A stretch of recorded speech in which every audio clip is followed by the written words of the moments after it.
Well, Molly, I still miss her, don't you? Okay, the thing is that I always like to tell people that I came to Austin for graduate school, but that's a lie. The truth is that I moved here for love. The object of my mad obsession was a guy I was living with in Albuquerque who made me laugh until I wet my pants and was hotter than lava in bed. I don't know if all this hotness and hilarity was because I was so crazy in love with him or because of the crazy amounts of cheap weed that we smoked. Whatever it was, when he told me that he had to move to Austin to take some courses, I could not pack fast enough. In Austin, we set up a sweet little love nest, and he went off and got deeply, scarily immersed in these courses he was taking. I was alone. I didn't know a single person in Austin, Texas. I got a little clingy and lonely, and I realized that what I needed to sort of stop this slide of loserhood was a job, and like a good job, not one of the crap jobs that I'd always had working my way through college. So I held out for that really good job, and finally, the perfect job came along. Temporary archivist technician at the Lyndon Baines Johnson Presidential Library. This was it. I could just see myself cataloging secret correspondence from Ho Chi Minh and never before seen briefs about civil rights initiatives. I had to get this job. Motivated by love, I rushed in, and with a canny combination of lying and making shit up, I got that job.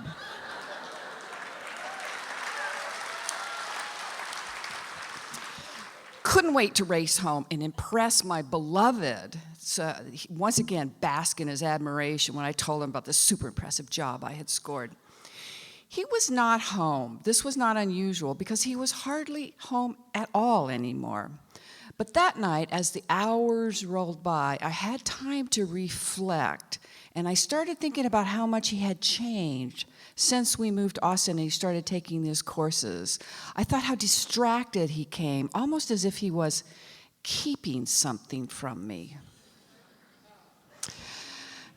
I had to face some very grim suspicions. When he finally walked in around 2 o'clock in the morning, I confronted him with this. There followed a soul-searing, gut-wrenching conversation, which I found out, yes, he was in love with someone else. And that someone else was L. Ron Hubbard.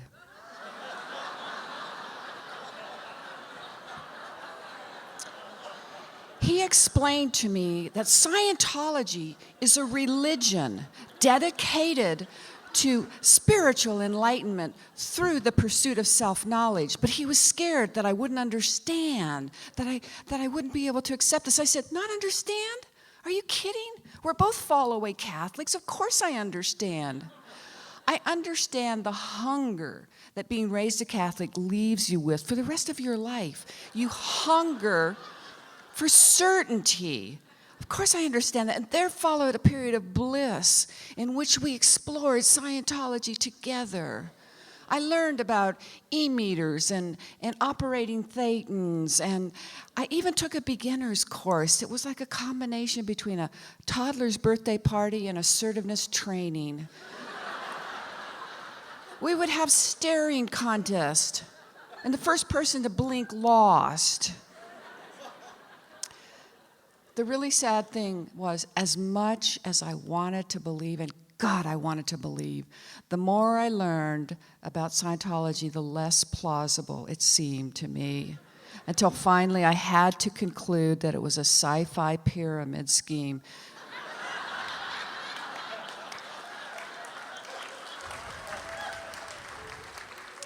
A wall went up between us, and overnight, we became an interfaith couple.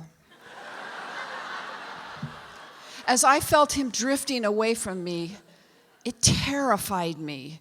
It terrified me. And things at work were really not any better. Instead of the secret correspondence with Ho Chi Minh, I spent my days unpacking yellowed copies of Lady Bird's recipe for bunkhouse chili. And reams of letters from outraged school children telling LBJ to stop lifting his beagles, him and her up by their ears. And photos. There were photos of LBJ hiking up his shirt and showing that famous gallbladder surgery scar. And lots of pictures of his beautiful daughters, Lucy and Linda.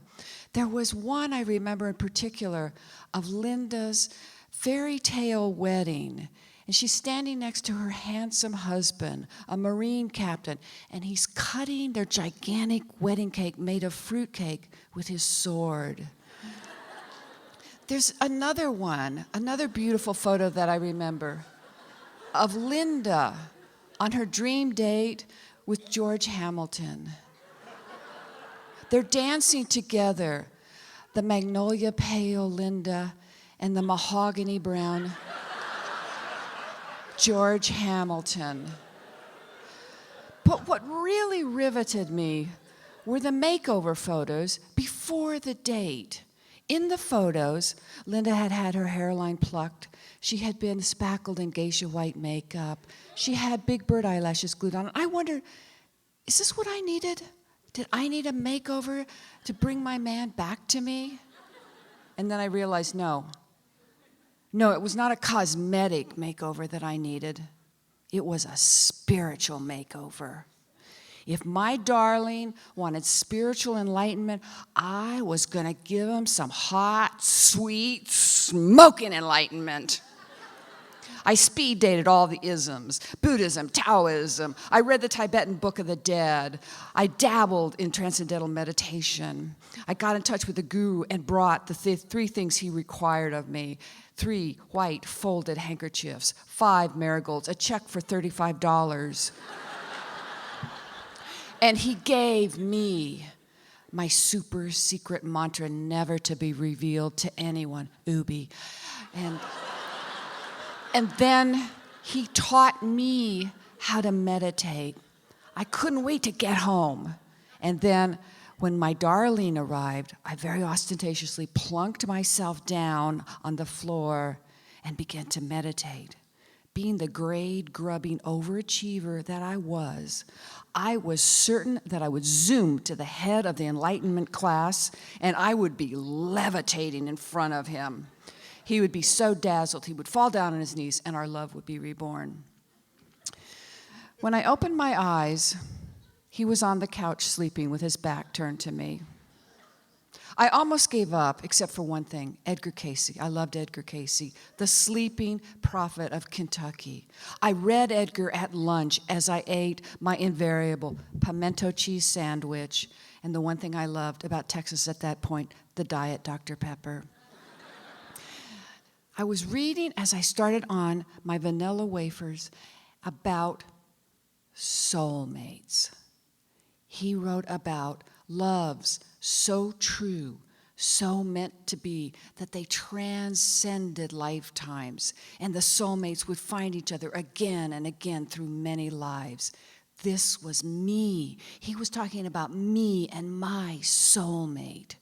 I ate a vanilla wafer, and at that same moment, I was overwhelmed by childhood reveries, a sort of Proustian moment where everything came back to me, and I knew what I had to do. In the very next box that I cataloged to be put on the shelves of the Lyndon Baines Johnson Memorial Library to last there forever through many, many lifetimes, I sniffed that vanilla wafer one more time, embedded that vanilla scent in the limbic chambers of my brain, and put it in the box. I put it on the shelf. I was certain that in some future incarnation, reincarnated Sarah would find that box. Perhaps she would be researching Lady Bird's recipe for bunkhouse chili. She would open it, the scent of vanilla would come to her, and she would remember, I have been here before. I must find my soulmate. How she was going to do this, I didn't know. I couldn't figure everything out for future Sarah. I was happy now. My hope was born again. I rushed home. Sure, there were problems, a few problems to be wrinkled out in the here and now, but I had figured out eternity. We would be together forever. When I got home, he was packing his car to leave. What did this mean? What are you doing? I'd been called to LA to work at the Celebrity Center. No, I pleaded, you can't leave. We're soulmates. We're meant to be together in this life and in all future lives. That can never happen, Sarah. You're an SP. I was a suppressive person. In Scientology, that means you are dead to me. When he drove away, I was so shocked and heartbroken, I could not even cry. I could barely roll out of bed and go back to the library, where my job was also coming to an end. Finally, there was only one box left to unpack and catalog. When that box was done, my life in Austin would be over, and I would go back to Albuquerque. I took this big box off of the top shelf, and they're usually so heavy that I had to brace myself. I pulled the box down and went clanging into the empty shelf behind me because it felt like the box was empty.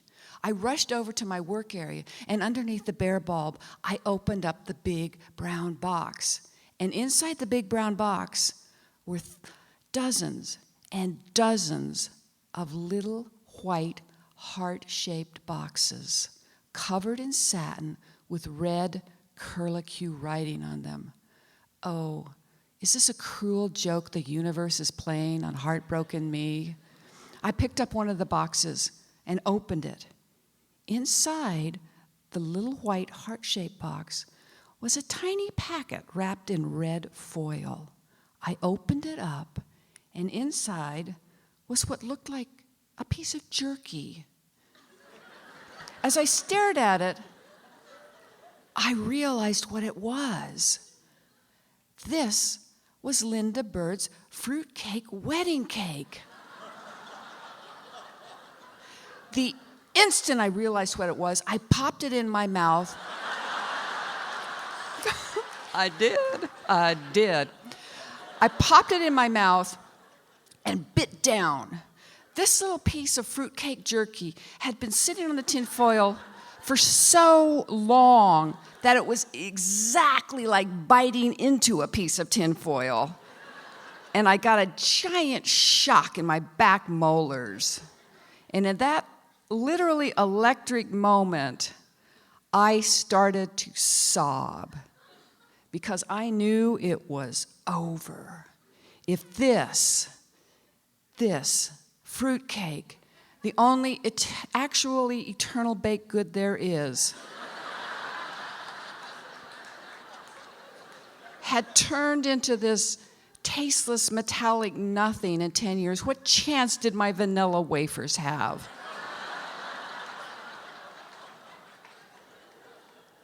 I knew it was over. I didn't have a soulmate in this life. I would not be sending any messages to a future soulmate. My sweetheart did end up going to Los Angeles, and at the Celebrity Center, he met an actress named Mimi who took his last name, Rogers, when they married. Mimi ditched him for Tom Cruise. Tom Cruise ditched her for Nicole, and then there was Katie, and then there was Suri. As for me, I stayed in Austin.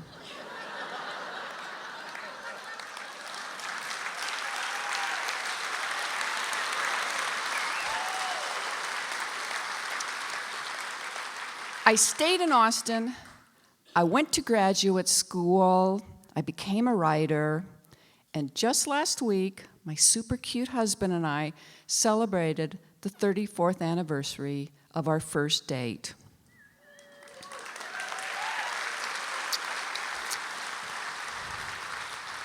I don't think much anymore about eternity and reincarnation. I'm a fall-away Catholic who's gotten comfortable with uncertainty.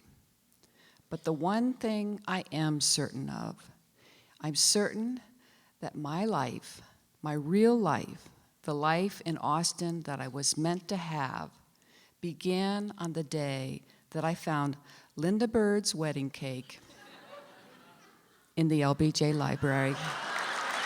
Thank you.